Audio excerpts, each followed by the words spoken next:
तो हम परमेश्वर पिता का प्रभु यीशु मसीह में फिर से धन्यवाद देते हैं कि उन्होंने अवसर दिया कि हम उनके चरणों में बैठ सकते हैं। सो आइए हम प्रार्थना सहित इस समय को उनके चरणों में समर्पित करेंगे। आइए हम प्रार्थना। प्रेमी दयालु अनुग्रहकारी विलंब से कोप करने वाले अति करुणामय पिता परमेश्वर, राजाओं के राजा प्रभुओं के प्रभु, हमारे उद्धार करता प्रभु यीशु मसीह के पवित्र और मीठे नाम से आपके अनुग्रह के सियासत के सब बताते हैं, क्योंकि वही वो नाम है प्रभु जी इसके द्वारा पिता तक हमारी पहुंच हुई। प्रभु यीशु मसीह आपके उस क्रूस के बलिदान के लिए प्रभु जी आपका धन्यवाद देते हैं, जिसके द्वारा प्रभु जी हम पिता के अनुग्रह के सिंहासन के बड़े हियाव से आ सकते हैं। हम आपके नाम को धन्य कहते हैं, आपके नाम को सराहते हैं। आज जब आपके चरणों में आए हैं, सबसे पहले अपने हर एक पापों अपराधों के लिए आपसे क्षमा चाहते हैं, तो हमने जानबूझकर या अनजाने में किए हैं। यीशु मसीह के लहू से धोकर शुद्ध पवित्र आपने कहा कि जो कोई अपने पाप अपराध छिपा रखता है उसका कार्य सफल नहीं होता, लेकिन जो उनको मान लेता और छोड़ भी देता है उस पर दया की जाएगी। आप मुझ पर और हर एक जन पे दया की आवश्यकता है प्रभु जी, आप दया करें हमारे पाप गुनाह अपराधों को प्रभु जी, क्योंकि यही वही वो कारण है प्रभु जी जिससे हम आपसे अलग हो जाते हैं। और इसी के लिए यीशु को इस पृथ्वी पर, प्रभु यीशु मसीह को यीशु रूप में इस पृथ्वी पर आना पड़ा और हमारे लिए अपनी जान देनी पड़ी, क्योंकि पाप की मजदूरी मृत्यु है। और उसी को प्रभु जी आपने अपने सच्चे न्याय को उनके जीवन में प्रकट किया और वो क्रूस की मृत्यु मेरे लिए थी। मैं आपका धन्यवाद साहब। आप ही की दया, आपके अनुग्रह चाहते हैं इस समय तो आप क्षमा करें, छुटकारा दे प्रभु जी अपनी बड़ी दया के अनुसार हमारे पापों अपराधों को मिटा दें। जहाँ आपने कहा कि आओ हम आपस में वाद विवाद करें, तुम्हारे पाप चाहे लाल रंग के क्यों ना हो और वाणी रंग के क्यों ना हो, वो हिम के समान उछले और उनके समान श्वेत हो जाएंगे। आप दया करें, अनुग्रह करें कि हम आपसे कोई भी बात ना छिपाएं प्रभु जी, क्योंकि आपसे कोई भी बात छिपी नहीं है प्रभु जी। आप ही की दया, आपके अनुग्रह जीवनों के लिए चाहते हैं। इस वक्त जब आपके चरणों में हम बैठते हैं प्रभु जी, हम यही चाहते हैं प्रभु जी कि जब आप आए हम आपके साथ जाने के लिए तैयार पाए जाएं, आपकी संगति में हमेशा रहना चाहते हैं। उस उत्तम बात को प्रभु जी जो हमसे कभी छीनी नहीं जाएगी, जो हमारे लिए आवश्यक है प्रभु जी, हम उन बातों को आपके चरणों में बैठकर प्राप्त करने पाए मरियम के समान प्रभु। यही दया और अनुग्रह मैं प्रभु के हर एक के जीवन में चाहता हूँ। सुनने वाले कान प्रदान करें प्रभु जी, ग्रहण करने वाला हृदय प्रदान करें प्रभु जी, कि ताकि जो कुछ भी आप कहें प्रभु, जैसे कोई भी बात हम हल्के में ना लें प्रभु, उसको प्रभु जी नजरअंदाज ना करें प्रभु जी, अनाज्ञाकारिता ना करें।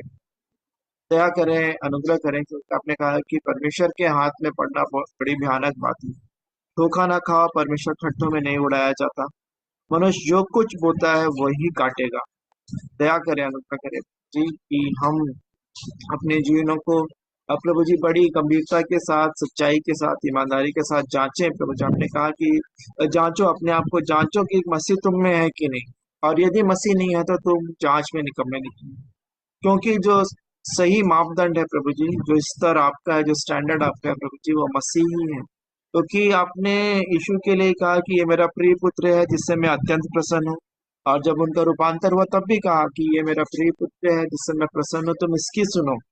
और कोई प्रभु जी और कोई बात आपको प्रसन्न नहीं करती प्रभु जी, केवल यही बात कि हम कितना मसीह यीशु के स्वभाव में बदलते जाते हैं, जिस तेजस्वी रूप में अंश करके से ही वो बदलते जाते हैं, यही आप चाहते हैं। पौलुस भी इस बात के लिए जच्चा की सी पीड़ाएं सहते थे कि जब तक कि मसीह का रूप तुम्हें ना बन जाए, मैं तुम्हारे लिए जच्चा की सी पीड़ाएं सहता हूँ। पौलुस ने कलीसिया के लोगों के लिए कहा है प्रभु जी, विश्वासी जनों के लिए दया करें, अनुग्रह करें। मसीह यीशु के स्वभाव में जैसा मसीह यीशु का स्वभाव था वैसा ही तुम्हारा भी स्वभाव है, पौलुस कहते हैं प्रभु जी फिलिप्पियों 5 में।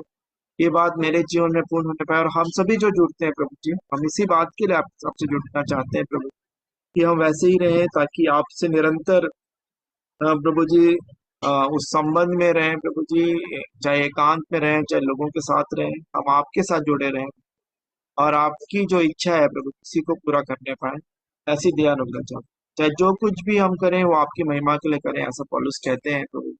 दया करें, अनुग्रह करें। सच में मेरे जीवन की हर एक बातों से, चलने फिरने, उठने बैठने, लेटने बोलने से प्रभु जी, सभी बातों में प्रभु जी आप ही की महिमा होने पाए, मेरे विचारों में भी आपकी महिमा होने पाए प्रभु जी। ऐसी दया और अनुग्रह चाहता हूँ। उसके लिए आपने सहायक अर्थात पवित्र आत्मा में दिया है प्रभु। उसकी सहायता से हम सब कुछ कर सकते हैं। मसीह जो मुझे सामर्थ्य देता है उसमें मैं सब कुछ कर सकता हूँ प्रभु जी। यही बात प्रभु जी हमारे जीवन में, मेरे जीवन में, जब आपके चरणों में आज हम बैठे हैं प्रभु, इस वक्त हम ऐसे प्रत्येक जनों से बातचीत करें और इस आशीष को भी चाहते हैं कि यदि तू विश्वास करे तो तू और तेरा सारा घराना उद्धार पाएगा। हाँ प्रभु जी, हमारे परिवार घराने के सभी लोगों का उद्धार नहीं हुआ, हमको हमारे उद्धार की भी निश्चयता नहीं है। हाँ, उस उद्धार की निश्चयता प्रदान करें और हम उनके लिए भी प्रार्थना करते हैं कि वो भी प्रभु जी इस उद्धार के अनुभव में आने, कभी उद्धार होने पाए। ऐसी दया और अनुग्रह चाहें। जीवन के पुस्तक में नाम लिखे जाने के लिए, आपके फिर से लेने आने की प्रतिज्ञा के लिए प्रभु जी धन्यवाद देते हैं। और उसके साथ साथ प्रभु जी आपने ये भी कहा है कि मनुष्य के लिए एक बार मरना और न्याय का होना नियुक्त है। हाँ प्रभु जी, आपके न्याय आसन के सामने निर्दोष निष्कलंक अ, खड़े होने के योग्य बनाए प्रभु। अभी इसी तैयारी में हम हैं प्रभु।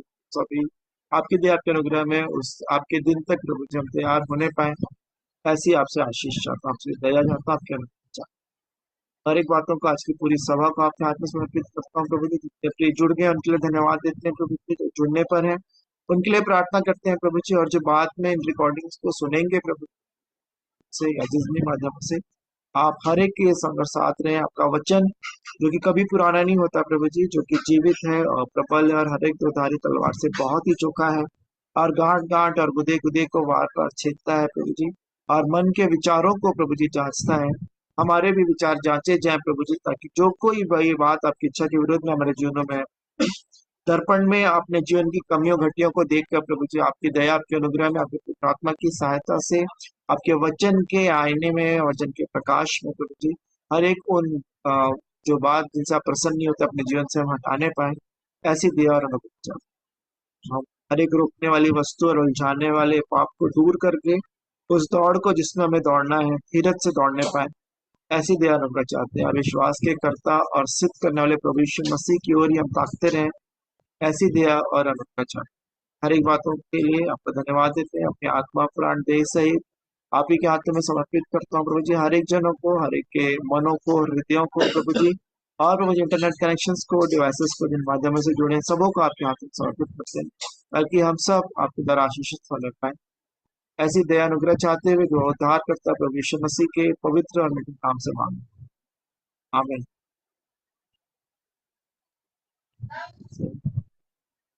यीशु पिता का प्रभु यीशु मसीह में धन्यवाद देते हैं। आप सभी का फिर से स्वागत है इस समय के समय में।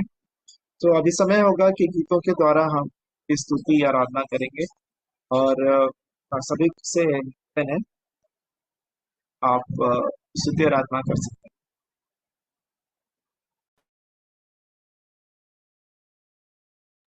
आप सभी को जय मसीह की शालोम। प्रभु की महिमा में एक गाना गाती हूँ।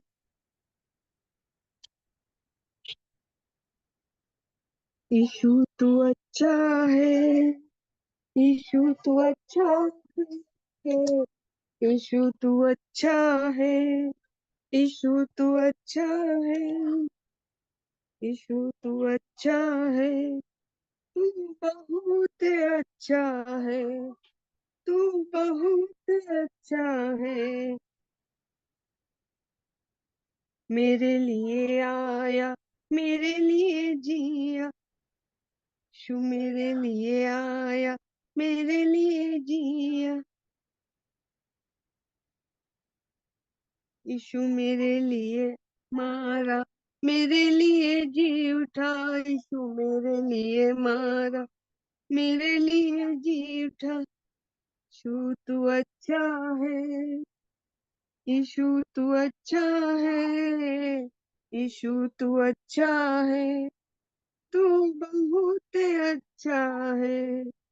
मेरे पापों को तूने क्षमा किया है, तू बहुत अच्छा है। मेरे पापों को तूने क्षमा किया है, तू बहुत अच्छा है। यीशु तू अच्छा है, यीशु तू अच्छा है, यीशु तू अच्छा है, तू बहुत अच्छा है।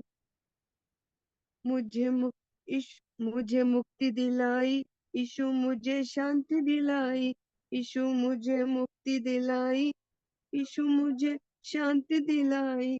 तू बहुत अच्छा है, तू बहुत अच्छा है, यीशु तू अच्छा है, तू बहुत अच्छा है। मेरे पापों को तूने क्षमा किया है, तू बहुत अच्छा है। मेरे पापों को तूने क्षमा किया है, तू बहुत अच्छा है। धन्यवाद।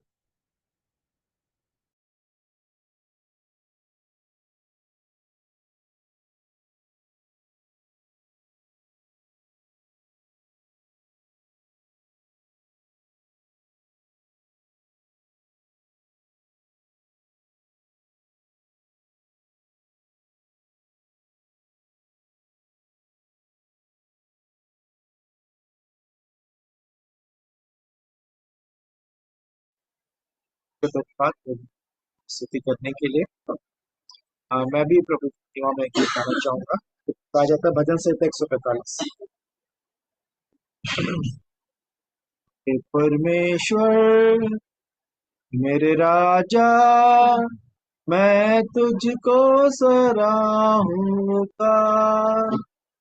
हे परमेश्वर मेरे राजा, मैं तुझको सराहूंगा और तेरे नाम को सदा सर्वदा धन्य कहता रहूंगा और तेरे नाम को सदा सर्वदा धन्य कहता रहूंगा। हे परमेश्वर मेरे राजा, मैं तुझको सराहूंगा। प्रतिदिन मैं तुझको धन्य कहा करूंगा, स्तुति सदा सर्वदा करता रहूंगा। प्रतिदिन मैं तुझको धन्य कहा करूंगा, स्तुति सदा सर्वदा करता रहूंगा। यहोवा महान है, अति स्तुति के योग्य है। यहोवा महान है, अति स्तुति के योग्य है। हे परमेश्वर मेरे राजा, मैं तुझको सराहूंगा। हे परमेश्वर हे मेरे राजा, मैं तुझको सराहूंगा। तेरे पराक्रम के कामों की प्रशंसा पीढ़ी पीढ़ी होता ही चला जाएगा। तेरे पराक्रम के कामों की प्रशंसा पीढ़ी पीढ़ी होता ही चला जाएगा। लोग तेरे भयानक कामों की शक्ति की भी चर्चा करेंगे। लोग तेरे भयानक कामों की शक्ति की भी चर्चा करेंगे। हे परमेश्वर हे मेरे राजा, मैं तुझको सराहूंगा। हे परमेश्वर मेरे राजा, मैं तुझको सराहूंगा। यहोवा अनुग्रहकारी और दयालु, विलंब से कोप करने वाला अति करुणामय। यहोवा अनुग्रहकारी और दयालु, विलंब से कोप करने वाला अति करुणामय। सबों के लिए वो भला है, उसकी दया सारी सृष्टि पर है। सबों के लिए वो भला है, उसकी दया सारी सृष्टि पर है।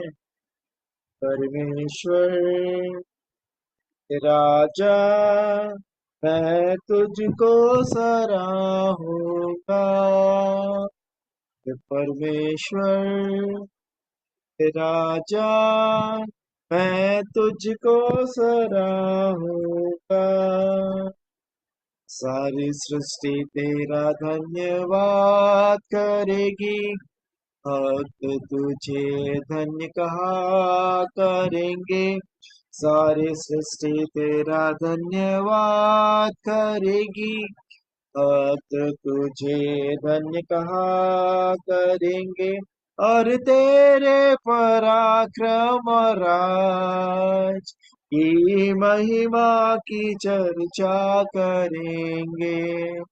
और तेरे पराक्रम राज की महिमा की चर्चा करेंगे। हे परमेश्वर मेरे राजा, मैं तुझको सराहूंगा। हे परमेश्वर हे मेरे राजा, मैं तुझको सराहूंगा। सच में प्रभु का धन्यवाद, स्तुति बढ़ाई प्रशंसा करते हैं कि सारे सृष्टि पर उनकी दया करुणा है और उसी की वजह से हम नया दिन देखने पाते हैं। प्रभु मेरी हम सबों की सहायता करें कि रोमियो में एक जगह लिखा है कि परमेश्वर को जानने पर भी उन्होंने उस परमेश्वर के योग्य बढ़ाई और प्रशंसा नहीं की, योग्य बढ़ाई नहीं किया। इस कारण परमेश्वर का कोप उन पर हुआ और उन्होंने सत्य को अधर्म से दबाए रखा इस वजह से।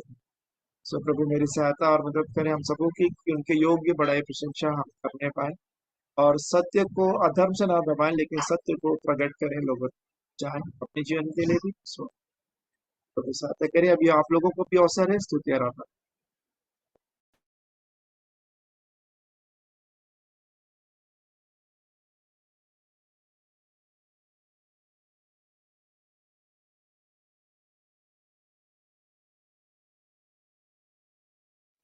एक प्रश्न मैं पूछना चाहता हूँ इस गीत के द्वारा।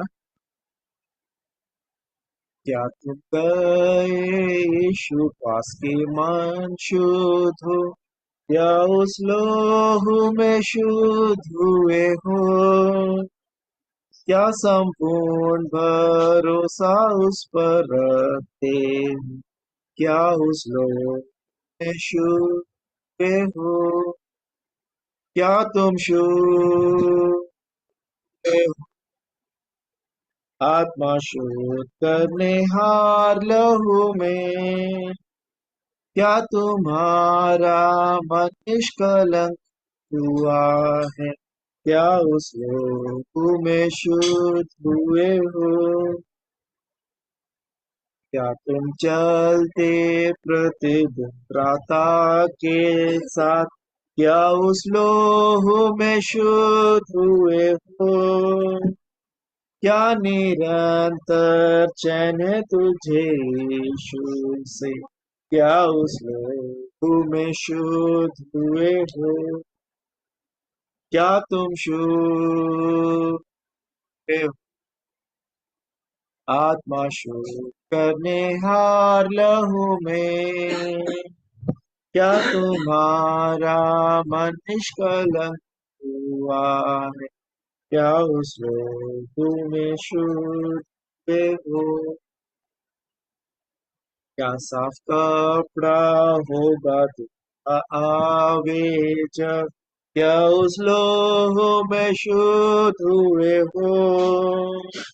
क्या तैयार है प्राण स्वर्ग धाम में जान, क्या उस लोहू में शुद्ध हुए हो? क्या तुम शुद्ध हो? आत्मा शुद्ध करने हार लहू में क्या तुम्हारा मन निष्कलंक हुआ, क्या उसने यीशु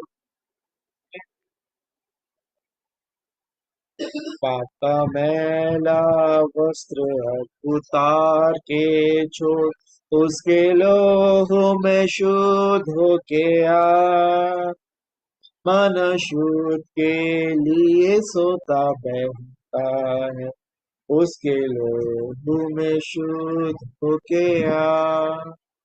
क्या तुम शुद्ध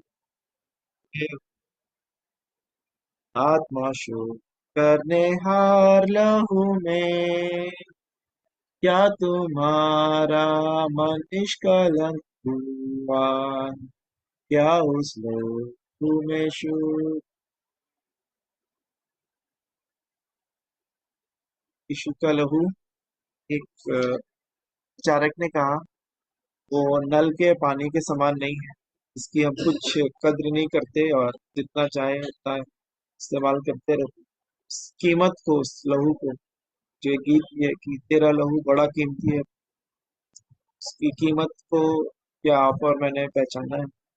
और पहचाना है तो फिर हम, जब हमको यीशु के लहू में जब हम शुद्ध होके आए हैं, क्या वैसा जीवन जी रहे हैं उसकी कीमत को पहचान के? ये प्रश्न मेरे लिए भी है, हम सबों की। वो तो कहते हैं कि आओ आपस में वाद विवाद करें, मैं तो तुम्हें शुद्ध करने के लिए तैयार हूँ, उस कीमत को चुकाया है मैंने। तो उस प्रेम की लंबाई चौड़ाई गहराई ऊंचाई को मैं जानने पाऊं, और हम सभी भी, कि कितना हमसे प्रेम किया गया।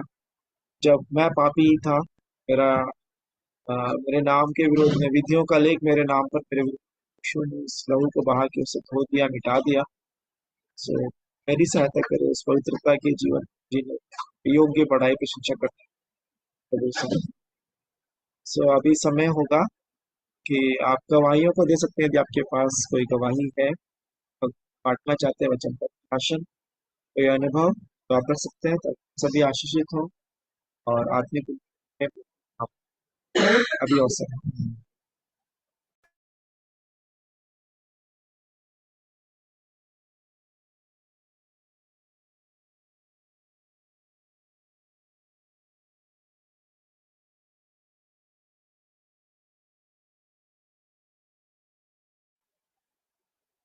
नहीं, अभी अब समय होगा कि आप बातों को बांटें। आज मेरा विश्वास है कि आज स्थानीय कलीसियाओं में हम गए होंगे, अलग अलग जगहों में जहाँ पे हम रहते हैं, और प्रभु की संगति में बैठे होंगे और कुछ बातों को सीखे होंगे। तो आज हमने क्या क्या सीखा, उस बात को रखने में रखेंगे। विश्वास हम सभी आशीषित होंगे, आपके जीवन में उन्नति करने पाएंगे।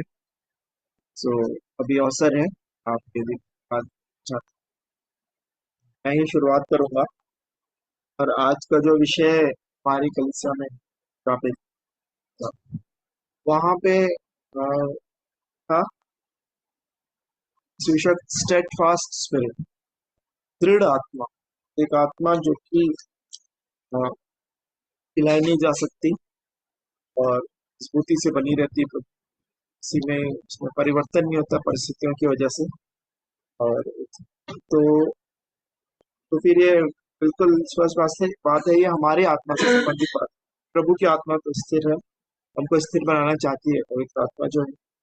तो उसमें यही था कि जब तुम नाना प्रकार की परीक्षाओं में पढ़ो, तब भी हम स्थिर आत्मा में प्रभु में ही बने रहें, क्योंकि यही वो समय होता है कि हम प्रभु के मार्ग से, शैतान हमारे जीवन में आते हैं, क्या फायदा हुआ प्रभु से चलने से, या परिस्थितियां क्यों आई आपके जीवन, और ऐसा ऐसा करके वो नकारात्मक विचार हमारे जीवनों में लेकर आता है। लेकिन हमको आत्मा में स्थिर रहना है। सभी इन बातों में, जब हम बातों से होकर गुजर रहे हैं, तब हमारी आत्मा कैसी, तो ये मेरे लिए जांचने का विषय था। खास तौर पे कुछ बातें हैं जो कि जीवन को विचलित करती हैं, जिसमें मेरे जीवन में प्रभाव पड़ता है, जैसे कि पैसों के मामले। जब पैसे अच्छे हैं बैंक अकाउंट में, हाथ में हैं और बढ़ते जा रहे हैं, कहीं कहीं से मिलता जा रहा है, तो लगता है प्रभु की आशीष है। वो अपने दयानुग्रह में प्रदान भी करते हैं, सब चीज प्रदान करते हैं। तो उसमें एक बार अच्छा लगता है कि अच्छा चल रहा है, लेकिन जब कभी कमी हो जाए या नुकसान हो जाए तो उस समय फिर लगता है अरे फिर क्या हुआ। तो वहां पे मेरे जीवन में जो अपने अवतारों की स्थिरता जो है वहां पे हो देता हूँ, या फिर संबंधों के संबंध के विषय में, परिवार में, घराने में किसी के बारे में बता देते कि उसने आपके बारे में कुछ कह दिया, या आपने बातचीत कर रहे थे तो कुछ ठीक ठाक से अच्छे से बातचीत नहीं हो पाई, या कुछ थोड़ा सा ऊपर नीचे हो जाता है, तब फिर मन वो हो जाता है। तो मैं वही अपने जीवन को जांचने लगा कि मेरे अंदर आत्मा अ, स्थिरता है कि नहीं। और आशीष भैया भी जब इन बातों को, आशीष के लिए भैया जो हम जब इन बातों को हमें सिखा रहे थे कि हम पहले आज शुद्धता प्राप्त करते हैं, फिर पवित्रता प्राप्त करते हैं, फिर सिद्धता, है ना, फिर स्थिरता, फिर बलवंत होना, सर स्टेजेस वो बता रहे थे। तो स्थिरता वाली जो स्थिति है, उन्होंने तो वैसा नहीं बताया हमारे कलीसिया में, लेकिन उन्होंने कहा था आत्मा स्थिर होनी चाहिए, खास तौर पे जब कठिनाइयां परेशानियां हो। और उन्होंने कहा कि परमेश्वर का प्रेम स्थिर रहता है, वो मजबूती से बना रहता है हमारे लिए, वो कम ज्यादा नहीं होता है हमारी परिस्थितियों के, हमारे व्यवहार से संबंधित नहीं है। प्रभु का है, वो प्रभु का प्रेम है, परमेश्वर का प्रेम, जिसे अगापी कहा जाता है, वो स्थिर रहता है। तो यहाँ पे हम इसी बात को हमारे लिए देखने की आवश्यकता है कि हमारे अंदर आत्मा स्थिर है कि नहीं। और उस वचन को चाह रहा था, याकूब भी खुलवाया था और पतरस भी खुलवाया था कि तो उन सारे परिस्थितियों में हम कैसे प्रभु में हम स्थिर रह सकते हैं।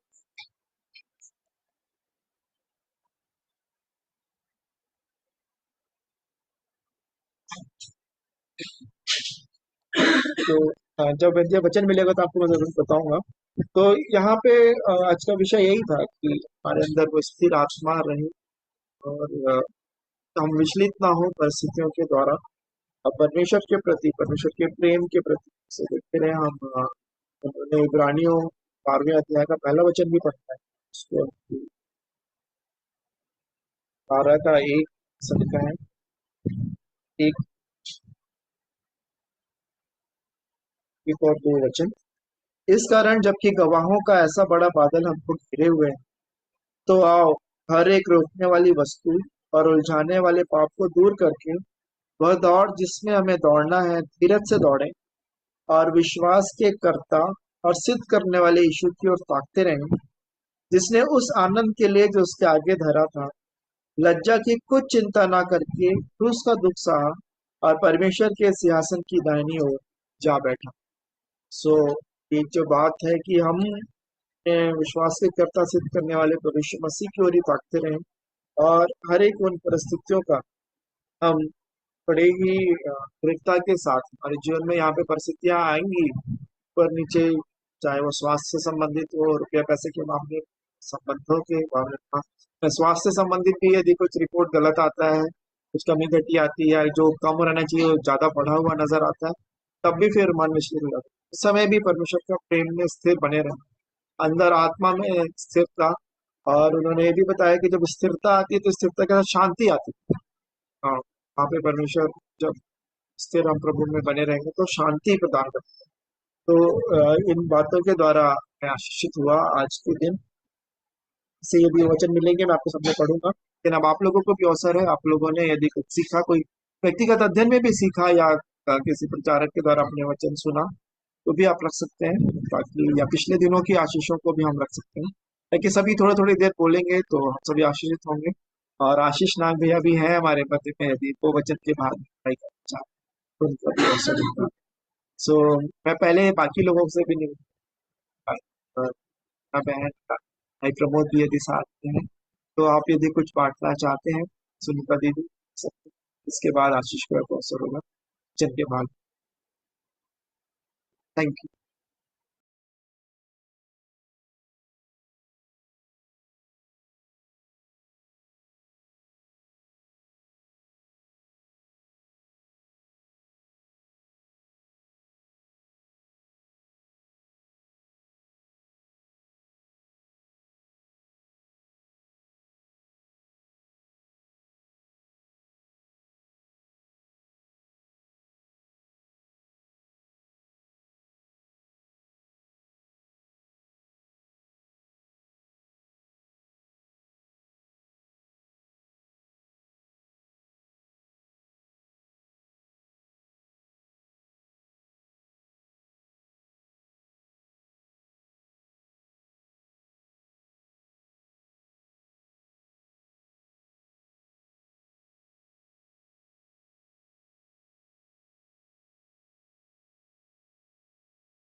और वचन में पढ़ना चाहूंगा जो आज दूसरा कुरिन्थियों पहला अध्याय तीसरे वचन से आगे यहाँ पे ऐसा लिखा है, हमारे प्रभु यीशु मसीह के परमेश्वर और पिता का धन्यवाद हो, जो दया का पिता और सब प्रकार की शांति का परमेश्वर है।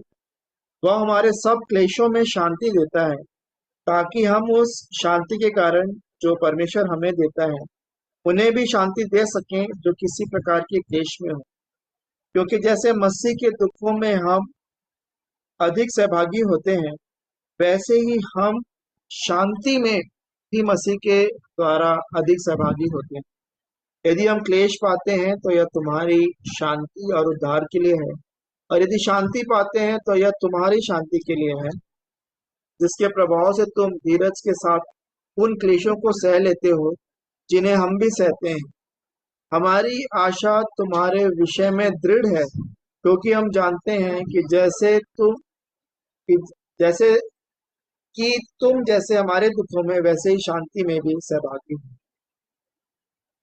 सो बात है कि हमें दृढ़ता समयों में ध्यान रखते हैं, दृढ़ बने रहना दृढ़ आत्मा।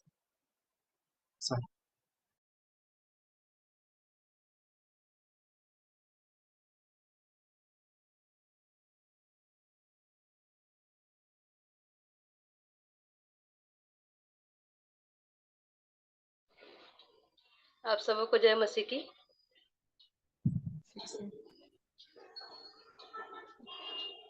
इंदिरा आंटी कुछ बोल रही हैं लग रहा है। नहीं बोल रही मैं।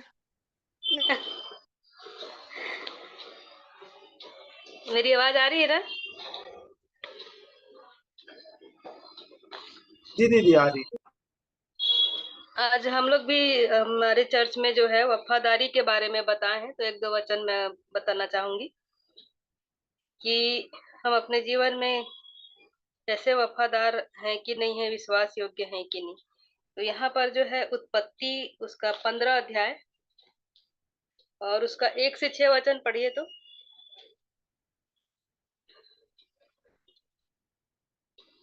उत्पत्ति उसका 15 अध्याय 1 से 6। इन बातों के पश्चात यहोवा का यह वचन दर्शन में अब्राम के पास पहुंचा, हे अब्राम, मत डर, तेरी ढाल और तेरा अत्यंत बड़ा प्रतिफल मैं हूँ। अब्राम ने कहा, हे प्रभु यहोवा, मैं तो निर्वंश हूँ और मेरे घर का वारिस या दमिश्क वासी एलिएजर होगा, अतः तू मुझे क्या देगा? और अब्राम ने कहा, मुझे तो तूने वंश नहीं दिया, और क्या देखता हूँ कि मेरे घर में उत्पन्न हुआ एक जन मेरा वारिस होगा। तब यहोवा का यह वचन उसके पास पहुंचा, यह तेरा वारिस न होगा, तेरा जो निज पुत्र होगा वही तेरा वारिस होगा। और उसने उसको बाहर ले जाके कहा, आकाश की ओर दृष्टि करके तारागण को गिन, क्या तू उनको गिन सकता है? फिर उसने उससे कहा, तेरा वंश ऐसा ही होगा। उसने यहोवा पर विश्वास किया और यहोवा ने इस बात को उसके लेखे में धर्म। परमेश्वर इस वचन पर आशीष दे। यहाँ पर हम देखते हैं कि अब्राहम को जो है क्या होता है, यहोवा का एक वचन का दर्शन मिलता है ना।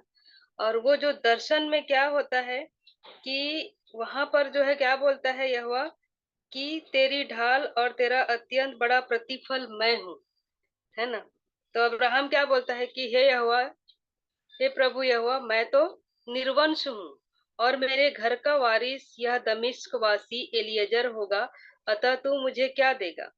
तो यहाँ पर देखिए, ये 1 से 6 वचन में जो है उसने जो दर्शन देखा रहता है और परमेश्वर उसको कहता है कि तेरा क्या होगा। यहाँ पर यहोवा 4 में कहता है कि तब यहोवा का यह वचन उसके पास पहुंचा, यह तेरा वारिस ना होगा, तेरा जो निज पुत्र होगा वही तेरा वारिस होगा। तो ये जो है यहोवा की ओर से अब्राहम को जो है क्या होता है, एक दर्शन मिला होता है। और वो ये जो दर्शन की बातें हैं यहाँ पर जो है 16 का 1 से 4 पढ़िए। अब्राम की पत्नी साराय के कोई संतान न थी, उसके हाजिरा नाम की एक मिस्री दासी थी। सारे ने अब्राम से कहा, देख, यहोवा ने तो मेरी कोख बंद कर रखी है, इसलिए मैं तुझसे विनती करती हूँ कि तू मेरी दासी के पास जा। संभव है कि मेरा घर उसके द्वारा बस जाए। सारे की बात अब्राम ने मान ली। इसलिए जब अब्राम को कनान देश में रहते 10 वर्ष बीत चुके, तब उसकी स्त्री सारे ने अपनी मिस्री दासी हजीरा को लेकर अपने पति अब्राम को दिया कि वह उसकी पत्नी हो। वह हाजिरा के पास गया और वह गर्भवती हुई। जब उसने जाना कि वह गर्भवती है, तब वह अपनी स्वामिनी को तुच्छ दृष्टि से देखने लगी। यहाँ पर देखिए, ये 2 अध्याय जो हम लोग पढ़े हैं, पहले जो 15 का 1 से 6 में क्या हुआ, अब्राहम को यहोवा की ओर से दर्शन मिलता है और उसमें यहोवा उसको साफ कहता है कि तेरा एक निज पुत्र होगा और वही तेरा वारिस होगा, है ना। ये दर्शन में जो है परमेश्वर यहोवा की ओर से मिला होता है, पर इन बातों को जो है अब्राहम सारा को नहीं बताता है। सारा जो है इस दर्शन के बात से अनजान रहती है। तभी ये 16 पद में वो कहती है ना, क्या बोलती है कि वो कहती है कि उसकी पत्नी सारे का कोई संतान न थी, तो उसके हाजिरा नाम की एक मिस्री दासी थी, है ना। ये सारा सोच रही है कि मेरा तो क्या हो रहा है, मेरा बच्चा नहीं है, तो उसकी जो दासी रहती है वो हाजिरा के बारे में सोच रही है सारा। और सारे ने अब्राहम से कहा, देख, यहोवा ने तो मेरी कोख बंद कर रखी है, इसलिए मैं तुझसे विनती करती हूँ कि तू मेरी दासी के पास जा, है ना। और ये सब बातें जो है सारा जो है अब्राहम को कहती है। संभव है कि मेरा घर उसके द्वारा बस जाए। क्यों कह रही है? क्योंकि सारा का जो है संतान नहीं रहता है, अब्राहम और सारा का। और सारा को जो है अब्राहम जो दर्शन देखा रहता है परमेश्वर की ओर से, उन बातों से वो अनजान रहती है सारा। इसलिए जो है वो अपने दासी को क्या करता कहती है कि तू उसके पास जा। तो सारे की यह बात अब्राहम ने मान ली। देखो यहाँ पर क्या हुआ, अब्राहम ने मान ली, लेकिन अब्राहम ने ये नहीं बताया कि परमेश्वर की ओर से मुझे ये दर्शन मिला है, भाई परमेश्वर ने मुझे ये कहा है। इस दर्शन के बात को उसने नहीं कही और वो क्या हो गया, सारा की बात को मान गया, है ना। और क्या किया, इसलिए जब अब्राहम को कनान देश में रहते 10 वर्ष बीत चुके, तब उसकी स्त्री सारे ने अपनी मिस्री दासी हाजिरा को लेकर अपने पति अब्राहम को दे दिया कि वह उसकी पत्नी हो, है ना। वह हाजिरा के पास गया और वह गर्भवती हुई और उसने जाना कि वह गर्भवती है। तब वह अपनी स्वामिनी को तुच्छ दृष्टि से देखने लगी। तो यहाँ पर क्या हुआ, देखो, अब्राहम की गलती ये हुई कि वो अपने पत्नी के प्रति वफादार नहीं था। यदि वो दर्शन के बारे में सारा जानती तो वो जरूर उस बात को वो अपने दासी को वहां पर वो नहीं बोलती कि तू उसके पास जा करके। और यहाँ पर अब्राहम भी क्या हो रहा है, वहां पर वो तैयार हो गया उस दासी के पास जाने के लिए। मतलब उसने उस बात को नहीं रखा, धोखे में रखा, उसने परमेश्वर के दर्शन की बातों को उसने नहीं बताया। तो यहाँ पर क्या हुआ, अब्राहम जो है वफादार अपने पत्नी के प्रति नहीं था। तो आज हमारे भी जीवन में क्या होता है, कई बातों को हम लोग क्या करते हैं, घर में छुपाते हैं, बताते नहीं हैं। कई सारे बातों को हम लोग क्या करते हैं, नहीं ये करते हैं।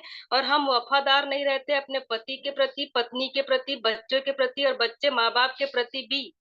कई सारी बातों को जो है वो नहीं बताते हैं। बच्चे जो है माता पिता को इसलिए नहीं बताते हैं कि अरे हम इस बात को बताएंगे तो हमको डांट पड़ेगी या वो क्या सोचेंगे, ये सोच के नहीं बताते हैं। और बच्चे माता पिता के प्रति वफादार नहीं होते हैं। कई बार पति पत्नी, अरे मेरी पत्नी को कैसे लगेगा, बुरा लगेगा, क्या सोचेगी क्या नहीं सोचेगी करके कई बार हम कई बातों को जो है क्या कर देते हैं, सीक्रेट रख देते हैं। और वैसे ही अब्राहम भी किया ना। अब्राहम ने क्या किया, परमेश्वर ने तो दर्शन दिया था ना कि तेरा निज पुत्र होगा करके। फिर जब सारा बोलती है कि तू जो हाजिरा के पास जा करके, तो वो तैयार क्यों हो जाता है? उसको तो परमेश्वर ने दर्शन दिया होता तो उसने क्यों शेयर नहीं किया सारा को, है ना। सारा को नहीं किया और उसका क्या हुआ नतीजा, आज देखो पूरे इसमें क्या हो रहा है, इस्माइल के जो जितने भी संतान है सब बढ़ रहे हैं, है ना। तो यहाँ पर क्या हो जाता है, ये वफादार नहीं रहता है अब्राहम जो है, जिसका नतीजा हम लोग आज भी देख रहे हैं। और जब वो उसके जो गर्भवती होती है और वो क्या करती है, हाजिरा फिर अपनी स्वामिनी को तुच्छ दृष्टि से देखने लग जाती है, वही उसको अपने पति के पास भेजती है और बाद में वो क्या होती है, उसको तुच्छ दृष्टि से देखने लगी। तब सारे ने अब्राहम से कहा, जो मुझ पर उपद्रव हुआ वह तेरे सिर पर हो। मैंने तो अपनी दासी को तेरी पत्नी कर दिया, पर जब उसने जाना कि वह गर्भवती है तब वह तुझे तुच्छ समझने लगी। इसलिए यहोवा मेरे और तेरे बीच में न्याय करे।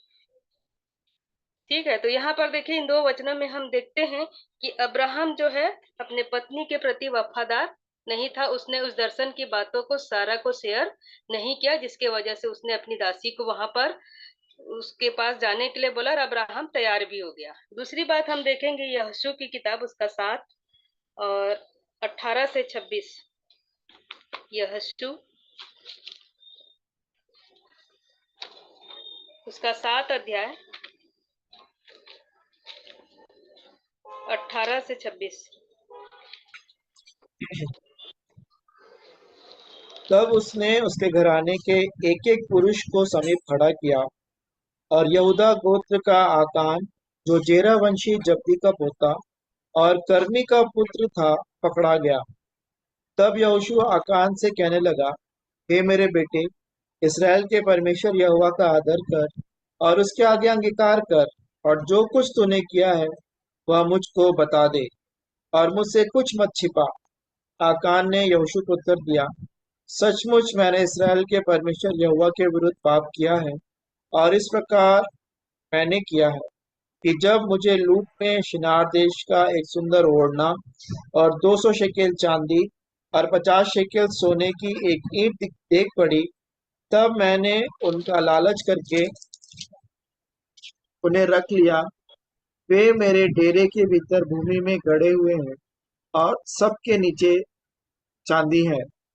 तब यहोशू ने दूत भेजे और वे उस डेरे में दौड़े गए, और क्या देखा कि वे वस्तुएं उसके डेरे में गड़ी हैं और सबके नीचे चांदी है। उनको देखकर उन्होंने डेरे में से निकालकर यहोशू और सब इसराइलियों के पास लाकर यहोवा के सामने रख दिया।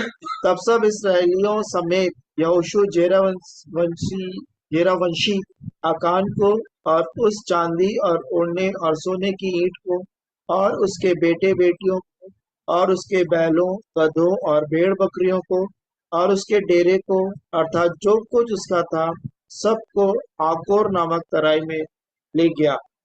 तब यहोशू ने उससे कहा, तूने हमें क्यों कष्ट दिया है?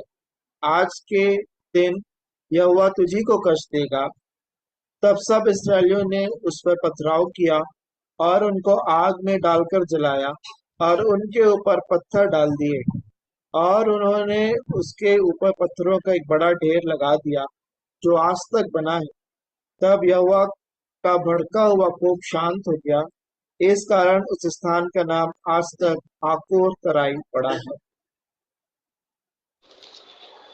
यहाँ पर देखिए आप लोगों को समझ में आ गया होगा,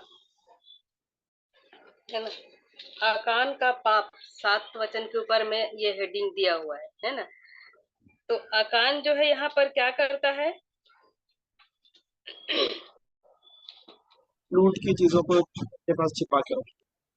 हाँ, यहाँ पर जो परमेश्वर के पास लेके जाना था उन सारी चीजों को उसने क्या किया, खुद छिपा के रख लिया। मतलब उसके मन में लालच, कुछ चीजों को उसने क्या किया, छिपा के रखा। मतलब उसके मन में लालच आया यहाँ पर। तो यहाँ पर ये आकान भी क्या हुआ, परमेश्वर के प्रति वफादार था क्या? ये नहीं था। यहाँ पर ये ऐसी स्थिति हमारे भी जीवन में आती है। कई बार क्या हो जाता है, हमारे जीवन में भी ऐसी दशा होती है, लालच आ जाता है, कुछ हम आकर्षित हो जाते हैं और वहां पर हम लोग भी क्या करते हैं, जो चीज नहीं करना है उन चीजों को हम लोग कर लेते हैं। हमारे मन के अभिलाषाएं, आंखों के अभिलाषाएं, जीविका का घमंड, ये सारी चीजें जो शारीरिक जो काम है ना, उसके जरिए से हमारा मन क्या हो जाता है, आकर्षित हो जाता है। जैसे कि आकान का मन भी क्या हुआ, उस सोने जो चांदी का ये था उसके ऊपर क्या हुआ, वो लालच आ गया और उसने क्या किया, छिपा कर रख लिया। तो यहाँ पर ये भी क्या किया, वफादार नहीं रहा ये। तो आज देखिए हमारे भी जीवन में हम इन 2 वचनों से हम यही सीखते हैं। और इसकी सजा क्या मिली, आप देखे हैं उसको क्या किया गया, यहाँ पर तब यहोशू ने क्या कहा 25 में, तूने हमें क्यों कष्ट दिया है? आज के दिन यहोवा तुझी को कष्ट देगा। यदि आज हम परमेश्वर के प्रति कुछ भी हम करते हैं गलत, है ना, परमेश्वर की आंखें तो हमारी तरफ लगी हुई है। हमको लगता है कि परमेश्वर किधर देख रहा है, कहाँ देख रहा है ना, ये ऐसा लगता है। लेकिन परमेश्वर की आंखें तो चारों तरफ हमारे लगी ही रहती है। और यदि हम जैसा करेंगे, परमेश्वर भी हमको वैसा ही फल कभी न कभी हमारे जीवन में वो देता है। चाहे वो दुख बीमारी के रूप में हो, चाहे समस्या के रूप में हो, चाहे कुछ भी कारण से हमारे जीवन में उन समस्या को वो जरूर दिखा देता है, यदि हम उसके प्रति वफादार नहीं रहे तो। इसको क्या किया गया कि तब सब इजरायलियों ने उस पर पथरवाह किया, है ना। उसने परमेश्वर के प्रति वफादार नहीं रहा, उसने हर चीजों को छुपाया, तो सारे इजरायली लोग भी क्या किए, पथरवाह किया और उसको आग में डालकर जलाया और उसके ऊपर पत्थर डाल दिए। सोचो कितनी बड़ी सजा परमेश्वर ने उनकी इसमें किया। यदि हम ऐसा करते हैं तो हमारे भी जीवन में कब क्या होगा हम नहीं जान सकते। इसलिए हमको क्या रहना चाहिए, इस वचन के प्रति, परमेश्वर के प्रति, पवित्र आत्मा के प्रति, हमको जो भी वचन कहता है उसके इच्छा में होकर हमको चलना है। और हमको देखना है कि हमसे कहीं गलती तो नहीं हो रही है ना। और उन्होंने क्या किया, उसके ऊपर पत्थरों का बड़ा ढेर दिया और आज तक बना है। तब यहोवा का भड़का हुआ कोप शांत हो गया।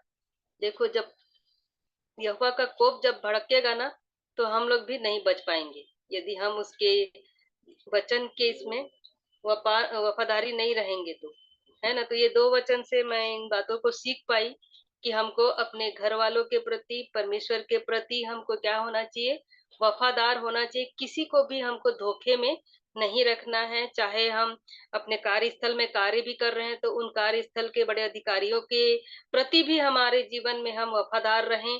कार्य क्षेत्र में भी, अपने कलीसिया में भी, हम अपने जितने भी पासबान हैं, हमारे पास्टर हैं, उनके प्रति भी, कि नहीं अभी वो तो हमको देख नहीं रहे हैं तो हम मोबाइल में थोड़ा देख लेते हैं, व्हाट्सएप में क्या आता है। ये हम वफादार हो रहे हैं क्या? चर्च में भी जाके भी यदि हम कुछ चीजों को देख रहे हैं, स्टेटस देख रहे हैं, तो हम उस चर्च में भी हम वफादार नहीं हो पा रहे हैं। तो छोटी छोटी चीजों में यदि हम परमेश्वर को धोखा दे रहे हैं या फिर हम वफादार नहीं हो रहे हैं, तो उसकी सजा भी हमको कहीं ना कहीं हमको मिलती है। तो इस बात को मैं सीख पाई। और मुझे जो है ये दो वचन से काफी आशीषित हुई मैं, कि सच में हम परिवार में भी कई बातों को क्या होता है नहीं बता पाते हैं, नहीं बोल पाते हैं। तो हमको हर चीज को शेयर करना है। जैसे अब्राहम जो है वहां पर शेयर नहीं किया, और सारा जो है सोचती थी कि अरे मैं तो निसंतान हूँ, मेरा वंश नहीं है, वंश बढ़ेगा करके वो अपनी दासी के पास जाने बोलता है, जबकि उसको परमेश्वर जो है अलग से दर्शन दे दिया रहता है, लेकिन उस दर्शन की बातों को वो छिपा के रखता है। तो हमको ऐसा नहीं करना चाहिए। हमको जो भी होता है, घर में पति पत्नी है तो कम से कम हमको उनके बीच में हर बात को शेयर करना आवश्यक है। परमेश्वर करे इस वचन के माध्यम से जो है हम आशीषित होंगे। सबको शालोम।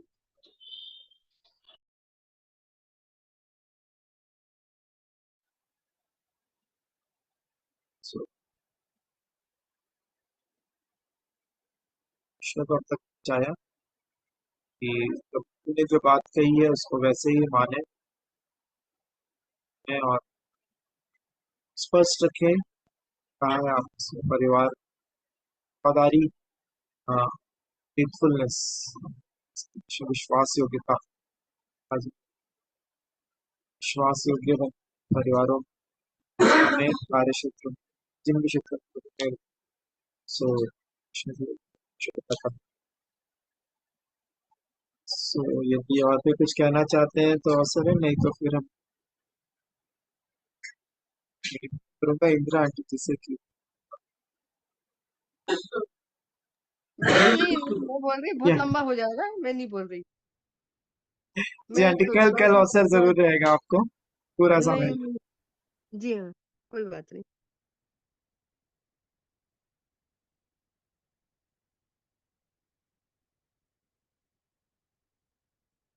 हाँ आंटी, अंतिम प्रार्थना कर देंगे।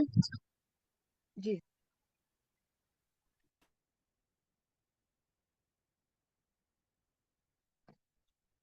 आइए हम प्रार्थना के भाग में जाएं। अद्भुत युक्ति करने वाले पराक्रमी जीवित परमेश्वर पिता, जीवित प्रभु यीशु मसीह के नाम से एक बार फिर आपके पावन चरणों में आते हैं पिता, धन्यवाद देते हैं इस पल के लिए प्यारे खुदावन। हर दिन प्रभु जी आपका बनाया हुआ दिन है प्रभु जी, और हर दिन पवित्र है प्यारे खुदावन यीशु मसीह। धन्यवाद देते हैं प्यारे खुदावन यीशु मसीह आज के दिन के लिए प्रभु जी, आज की शिक्षाओं के लिए प्यारे खुदावन, आज की शाम की शिक्षा के लिए प्यारे खुदावन। प्रभु जी आपकी बेटी के द्वारा प्रभु जी जो गंभीर बातें कही गई प्रभु जी, ये बात हमने सीखा प्यारे खुदावन यीशु मसीह कि जब हम सृष्टिकर्ता परमेश्वर पिता अगर जब बोलता है तो हमें उसकी बात को सुनना है और ठहरे रहना है जब तक कि वो दोबारा ना बोले। उसकी आवाज को हमें सुनने में प्रभु जी सतर्कता रखना है प्रभु जी। हमारे कान आपकी आवाज के लिए प्रभु जी हमेशा तत्पर रहे प्रभु जी, ऐसी प्रार्थना विनती करती हूँ प्यारे प्रभु जी। जितने भी आपके चरणों में आते हैं प्यारे प्रभु जी, जितने आपके नजदीक आते हैं प्यारे खुदावन यीशु मसीह, जब भी किसी भी रूप में चाहे किसी के द्वारा प्यारे खुदावन या किसी दास के दासी के द्वारा प्रभु जी, या किसी प्रेरितों के द्वारा प्रभु जी, चाहे किसी विश्वासी भाई बहनों के द्वारा प्रभु जी, या आपके जीवित कलाम के द्वारा प्यारे खुदावन यीशु मसीह, जब वचन हमसे बात करता प्रभु जी आपके माध्यम से प्यारे खुदावन यीशु मसीह, हम उन बातों को प्रभु जी गंभीरता से प्रभु जी ले प्रभु जी, उस पर ध्यान रखे प्रभु जी, और उसको सुने और समझे प्यारे खुदावन। और आपका दोबारा बोलने के लिए प्रभु जी, आपका कलाम हमसे क्या बोलता है उसके लिए प्रभु जी हम तत्पर रहे प्रभु जी। धन्यवाद देते हैं प्यारे खुदावन यीशु मसीह। आकान के पाप को हमने देखा प्यारे खुदावन यीशु मसीह प्रभु जी, हमने ये देखा प्रभु जी संपूर्ण मनुष्य जाति प्रभु जी जो पृथ्वी पर पाई जाती है प्रभु जी, प्रभु जी ये परिस्थिति प्रभु जी सबके जीवनों में होती है प्यारे प्रभु जी। शैतान किसी ना किसी रूप से प्रभु जी हमारी आंखों में वो आकर्षण पैदा कर देता है प्रभु जी, हमारा ध्यान उस पर चला जाता है प्रभु जी।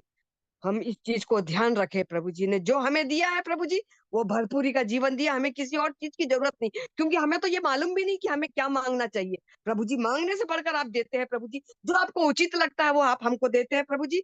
इस पर हम अपना ध्यान लगाए प्यारे प्रभु जी, उस पर हम सतर्कता से प्रभु जी इन बातों पर ध्यान लगाए प्रभु जी, कि हम अकान के समान प्रभु जी, उसके पाप के समान प्रभु जी हम गिर ना जाए प्यारे खुदावन यीशु मसीह। प्रभु जी आपका आगमन निकट है प्रभु जी, अब जब आप आएंगे प्रभु जी तो आप न्याय के सिंहासन पर बैठेंगे प्रभु जी, तब प्रभु जी हमारे पास कोई मौका नहीं रहेगा प्रभु जी। तो हम इस चीज पर ध्यान लगाए कि हमारा पिता किन कामों से खुश होता है जो हम करते हैं संसार में रहकर, और किन पापों से हम अपने पिता से दूर हो जाते हैं और उसका कोप हम पर आता है। प्रभु जी हम ध्यान लगाए प्रभु जी, प्रभु जी आप हमको ये सब काम करने के लिए आप हमारी सहायता मदद करिए प्रभु जी। मन से तो हम सब कुछ सोचते हैं प्रभु जी कि हम ये कुछ भी नहीं करेंगे प्रभु जी, मगर ये शरीर है प्यारे खुदावन यीशु मसीह जो हमें प्रभु जी आपके विरोध में खड़ा करता है प्रभु जी। प्रभु जी हम इसको मारे कूटे नित्य प्रतिदिन प्रभु जी, हर क्षण प्यारे खुदावन यीशु मसीह, जब जब, क्योंकि हमारा दुश्मन तो हमारे साथ साथ रहता है प्रभु जी, हमारी हर गतिविधियों को जानता, हमारी हर कमजोरियों को जानता है प्रभु जी।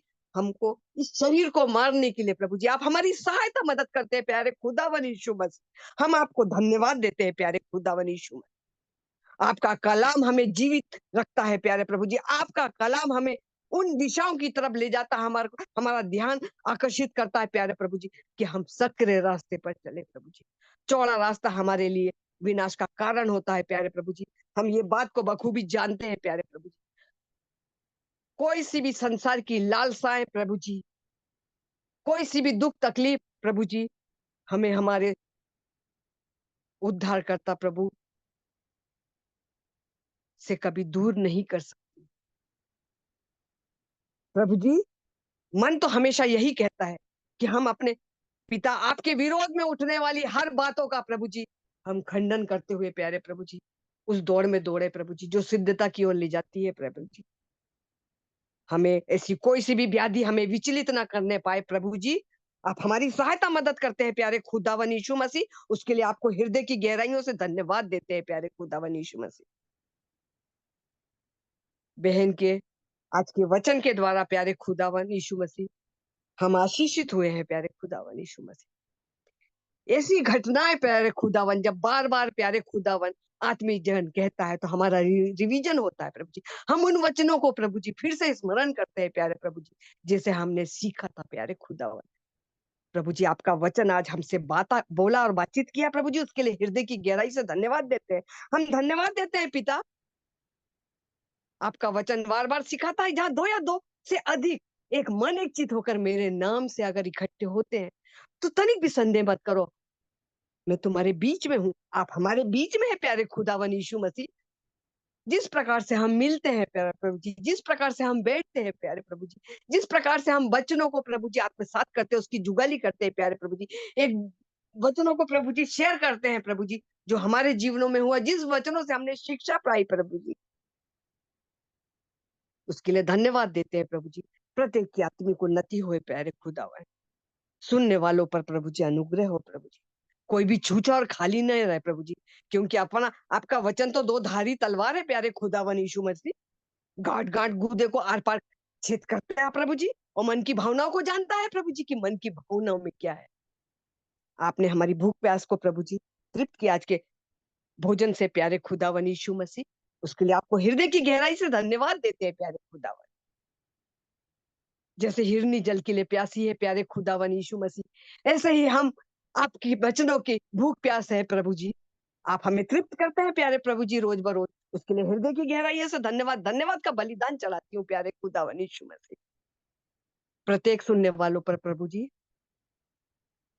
अनुग्रह आशीष और बरकत से नवाजना प्यारे अब्बा। प्रत्येक की आवश्यकताओं को पूरा करना प्यारे खुदावन, जिस क्षेत्र में कमी है प्यारे प्रभु जी उसे दूर करना प्यारे प्रभु जी।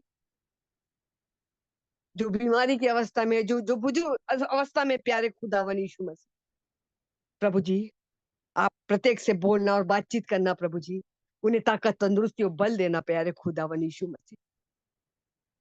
इन परिस्थितियों में प्यारे खुदावन यीशु मसीह हमारा एकमात्र सहारा तो आप ही है प्यारे खुदावन।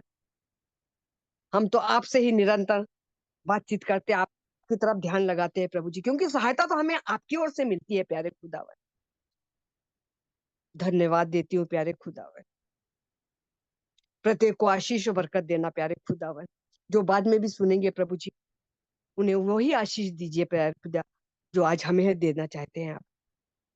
आपने प्रार्थना सुनी उसके लिए धन्यवाद प्रभु जी। आपके जलाली मीठे नाम से प्रभु जी दुआ कंद करती हूँ, सुनिए और ग्रहण करिए प्यारे खुदावन। आमीन आमीन आमीन।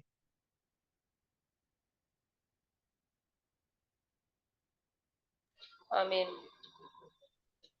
प्रभु की प्रार्थना कर लेंगे। हमारे पिता हे हमारे आप पिता, जो स्वर्ग में है, आपके आपका स्वर्ग नाम में है, पवित्र होना चाहिए, रमाना जाए, नाम आपका पवित्र माना राज्य जाए, आए, आपका आपकी राज्य इच्छा आए, जैसे स्वर्ग में पूरी होती जैसे है स्वर्ग है में वैसे पूरी पृथ्वी होती पर है भी होती है। वैसे इस पृथ्वी पर भी हमारे पूरी दिन होती भर की रोटी आज हमें दो, है।